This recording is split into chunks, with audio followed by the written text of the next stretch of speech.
Many different weapons that they are able just to pull it off. Yeah, the luxury of having that depth. South Carolina only led by 6 and end the game on a 15-3 run to win it, 62-44 for Carolyn Peck. I'm Pam Ward, the rest of our crew here in Sioux Falls. Let's go back to Connecticut. Rebecca Lobo, Drea Carter, it's all you.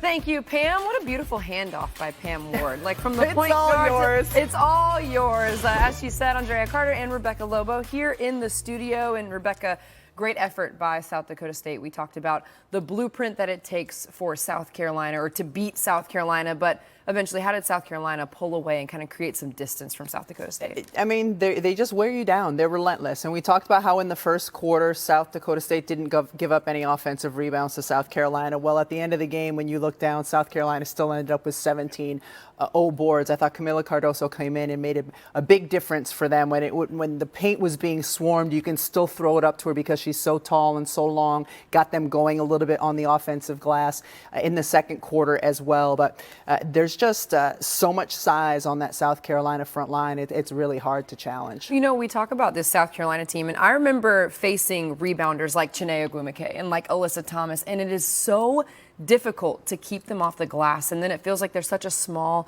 margin for error, right? We saw the steal by Bree Beal in transition. We saw a couple of missed threes. How important are those little details when you're facing a team like South Carolina? They're immensely important. And what the thing with South Carolina is they are so good defensively that even in a first half where they don't shoot the ball very well and they don't get a lot of offensive rebounds that they're used to, they're always going to keep themselves in games because of their defense. Incredible shot blocking today, 14 blocks on the afternoon. So this is a team that even when it's not flowing offensively, they find a way to get it done. And, you know, we were talking about South Carolina and what it takes to beat South Carolina. Essentially, what does a team need to have to go up against South Carolina for a full 40 minutes and come out with a win? Well, the team that's come closest to it is Stanford, and I think they kind of have the blueprint to continue with that word.